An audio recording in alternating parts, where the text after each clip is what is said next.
안녕하세요. 2026년 7월 10일 오픈AI의 서버에 조용히 파일 2개가 올라왔습니다. 하나는 3페이지짜리 수학 증명이었습니다. 다른 하나는 그 증명을 만들어낸 프롬프트였습니다. 증명의 제목은 사이클 더블 커버 추측의 증명입니다. 50년 동안 아무도 풀지 못한 문제입니다. 그리고 저자 자리에는 사람 이름 대신 오픈AI 4글자만 적혀 있었습니다. 오늘은 이 3페이지에서 정확히 무슨 일이 있었는지 원문을 하나씩 열어보겠습니다. 먼저 문제부터 이해해야 합니다. 수학에서 그래프는 점들과 그 점을 잇는 선들의 모임입니다. 지하철 노선도를 떠올리시면 됩니다. 여기 점이고 역과 역을 잇는 구간이 선입니다. 여기서 사이클은 한 점에서 출발해 같은 선을 2번 밟지 않고 제자리로 돌아오는 순환 경로입니다.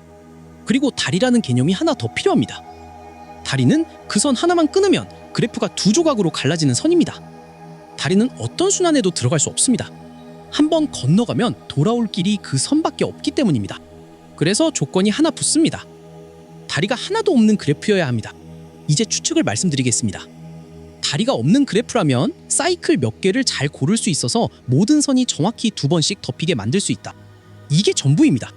3번도 아니고 1번도 아니고 모든 선이 정확히 2번입니다. 말로만 들으면 너무 당연해 보입니다. 실제로 평면에 그릴 수 있는 그래프에서는 쉽게 증명됩니다. 종이에 그린 그래프에는 면이 생기고 그 면들의 테두리를 전부 모으면 모든 선이 자동으로 2번 덮이기 때문입니다. 문제는 평면에 그릴 수 없는 그래프들입니다. 거기서부터 50년이 걸렸습니다. 이 추측의 역사는 생각보다 깁니다. 1954년 터트가 관련된 이론의 뼈대를 세웠습니다. 1973년 헝가리 출신 수학자 세케레시가 점마다 선이 3개씩 달린 그래프에 대해 이 문제를 제기했습니다. 1978년에는 이타이와 로데가 같은 내용의 다른 버전을 내놨습니다. 그리고 1979년 폴 시모어가 다리 없는 모든 그래프로 문제를 확장했습니다. 이 이름들을 나열하는 이유가 있습니다. 서로 다른 나라의 수학자들이 서로를 모른 채 같은 질문에 도달했다는 뜻이기 때문입니다. 그건 이 문제가 억지로 만들어낸 퍼즐이 아니라 그래프를 진지하게 파고들면 반드시 마주치는 자연스러운 질문이라는 신호입니다. 1975년에는 중요한 사실 하나가 밝혀졌습니다. 만약 이 추측이 틀렸다면 가장 작은 발레는 반드시 스나크여야 한다는 것입니다. 스나크는 선을 3가지 색으로 칠하는 게 유독 안 되는 아주 까다로운 종류의 그래프입니다. 이름부터가 루이스 캐럴의 시에 나오는 잡으려 해도 잡히지 않는 상상 속 생물에서 왔습니다. 그렇게 이 문제는 그래프 이론에서 가장 중요한 미해결 문제 중 하나로 자리 잡았습니다. 동시에 가짜 증명의 무덤이기도 했습니다. 여러 해에 걸쳐 증명했다는 논문이 여러 편 올라왔고 나중에 구멍이 발견되거나 저자가 스스로 철회했습니다. 그러니까 이 문제에서 증명했다는 말은 그 자체로는 아무 무게가 없습니다. 이제 7월로 돌아오겠습니다. 7월 9일 오픈AI가 GPT 5.6 솔과 테라와 루나를 일반 출시했습니다. 그리고 바로 다음 날인 7월 10일 오픈AI 연구원 이선 나이트가 X에 글을 올립니다. 어제 솔 울트라를 출시했고 오늘은 그것이 50년 된 사이클 더블 커버 추측의 증명을 만들어냈다는 소식을 공유한다. 64개의 서브 에이전트를 써서 1시간이 채 걸리지 않았다. 프롬프트와 증명을 아래에 공개한다. 여기서 대부분의 기사는 1시간이라는 숫자에 집중했습니다. 하지만 저는 함께 공개된 프롬프트 쪽이 훨씬 중요한 문서라고 봅니다. 그 2페이지에 이 결과를 만든 설계가 전부 적혀있기 때문입니다. 하나씩 읽어보겠습니다. 프롬프트는 먼저 용어를 못 박습니다. 그래프란 무엇이고 다리란 무엇이고 사이클이란 무엇인지를 해석의 여지가 없게 정의합니다. 그 다음 문장이 인상적입니다. 이 작업에서는 완전한 긍정적 증명이 존재한다고 가정하라. 미해결 문제를 던지면서 답이 있다고 전제하라고 지시한 겁니다. 그리고 무엇이 답으로 인정되지 않는지를 길게 나열합니다. 특수한 그래프 종류에 대한 증명은 안 된다. 일부 선이 2번을 넘게 덮이는 구성도 안 된다. 증명되지 않은 다른 추측으로 떠넘기는 것도 안 된다. 정해진 크기까지 컴퓨터로 확인해보는 것도 안 된다. 완전한 부재 증명 없이 발레 후보만 내놓는 것도 안 된다. 부분적인 진전은 그것이 정확히 원래 문제 해결을 함의할 때만 인정한다. 빠져나갈 구멍을 하나씩 다 막은 겁니다. 그 다음이 핵심입니다. 멀티 에이전트를 공격적으로 그리고 동적으로 사용하라. 동시에 쓸 수 있는 에이전트가 64개 있다. 전략 하나에 몇 개씩 이런 식의 고정 배정은 하지 말라. 대신 다음 원칙으로 탐색을 관리하라. 첫째, 진짜로 다양한 접근 포트폴리오로 시작하라. 불별량, 환원, 대수적 관점, 구조적 귀납, 분해, 흐름 정식화, 임베딩, 극단 논법을 각각 파고들게 하라. 둘째, 이 부분이 가장 흥미롭습니다. 대부분의 에이전트에게 지금 유력한 접근법이 무엇인지 알려주지 말라. 초기 라운드에서 독립성을 유지해서 모든 에이전트가 매력적이지만 불완전한 하나의 환원으로 몰려가지 않게 하라. 집단이 한 방향으로 쏠리는 걸 구조적으로 막으라는 뜻입니다. 셋째, 접근법 계열의 명시적인 목록을 유지하라. 표현이 비슷한지가 아니라 수학적 아이디어가 같은지로 묻고 한 계열에 너무 많이 몰리면 덜 탐색된 쪽으로 돌려라. 넷째, 우아한 환원을 준다는 이유만으로 한 접근법이 지배하게 두지 말라. 원래 추측과 사실상 같은 난이도의 보조 정리로 끝나는 경로는 완성에 가까운 게 아니다. 다섯째, 적대적 에이전트를 처음부터 끝까지 투입하라. 모든 후보 증명은 반드시 검사받아야 한다. 정확히 2번이 맞는지, 사이클인 척하는 반복 경로가 섞이지 않았는지, 환원 과정에서 없던 다리가 생기지 않았는지, 그리고 증명이 자기 자신을 근거로 두는 순환 논법이 아닌지. 여섯째, 에이전트에게 구체적인 보조 정리와 구성과 수식과 발레를 요구하라. 상태 보고, 막연한 낙관, 그리고 증명되지 않은 명제를 루틴하다고 부르는 주장은 거부하라. 그리고 마지막 지시가 이 문서의 성격을 결정합니다. 돌아오거나 포기할 생각을 하기 전에 최소한 8시간은 이 문제에 쓰라. 공개 웹 검색은 일반적인 수학 배경 지식이나 이름 붙은 표준 정리에만 쓸 수 있다. 이 추측의 해답을 찾으려고 검색하지 말라. 이 문제가 미해결인지 확인하려고 웹을 뒤지지 말고 미해결이라고 답하지도 말라. 정답을 베끼는 경로와 모른다고 대답하고 빠져나가는 경로를 동시에 막아버린 겁니다. 8시간을 배정받은 작업을 모델은 1시간 안에 끝냈습니다. 그럼 증명 자체는 어떨까요? 본문은 3페이지고 논리는 놀랄 만큼 짧습니다. 먼저 모든 점의 선이 정확히 3개씩 달린 그래프만 따지면 충분하다는 이미 알려진 환원을 씁니다. 거기에 기존의 흐름 정리를 적용해서 각 선에 8개짜리 작은 대수 구조의 값을 붙입니다.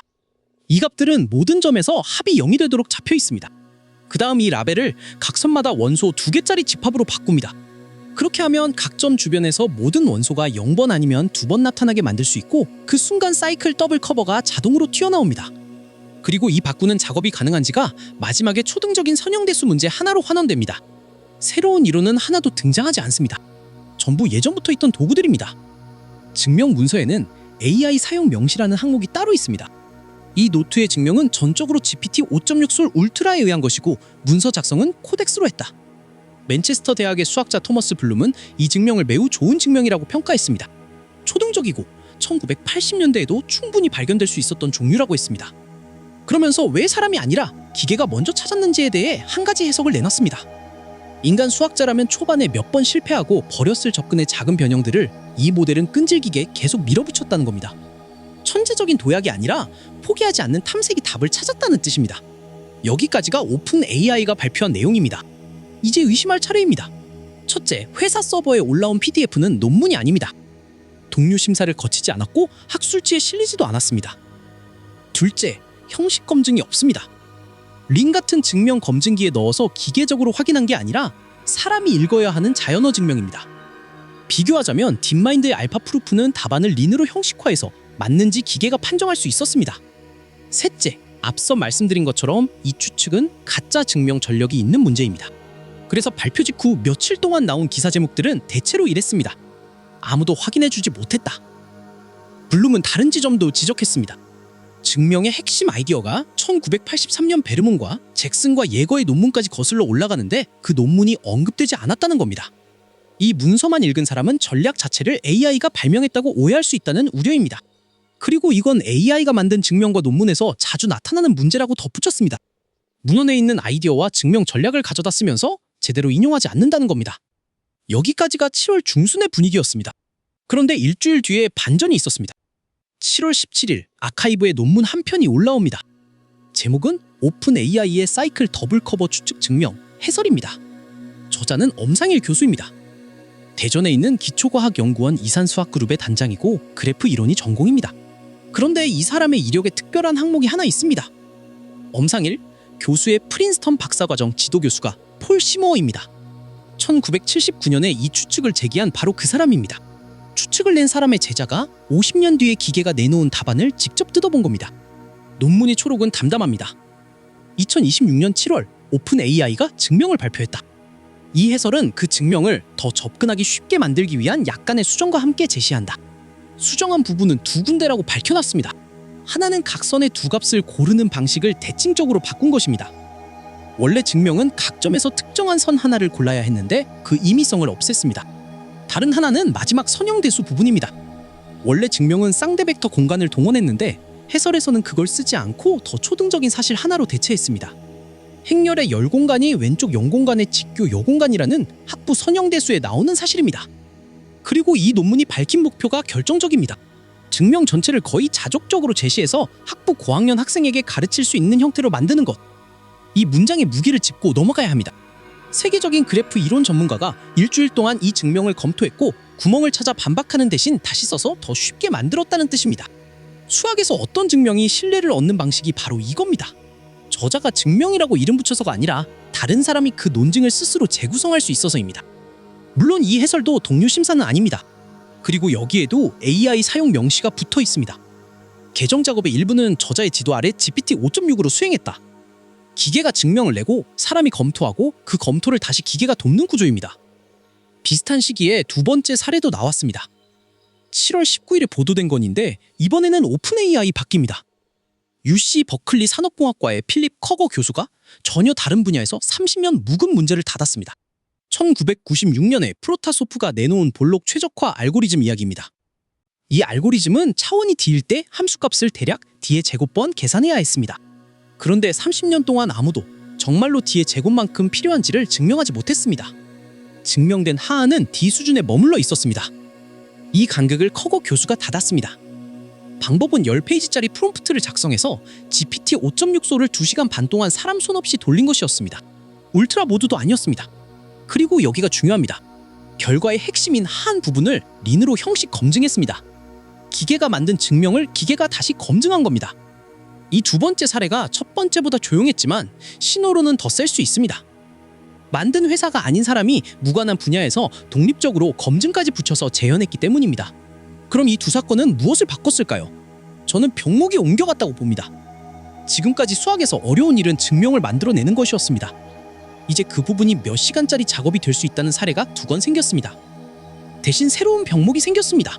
검증입니다. 3페이지짜리 증명 하나를 확인하는데 세계 최고 수준의 전문가가 일주일을 썼습니다. 만약 이런 문서가 한 달에 100건씩 쏟아진다면 그걸 읽을 사람은 어디에 있을까요?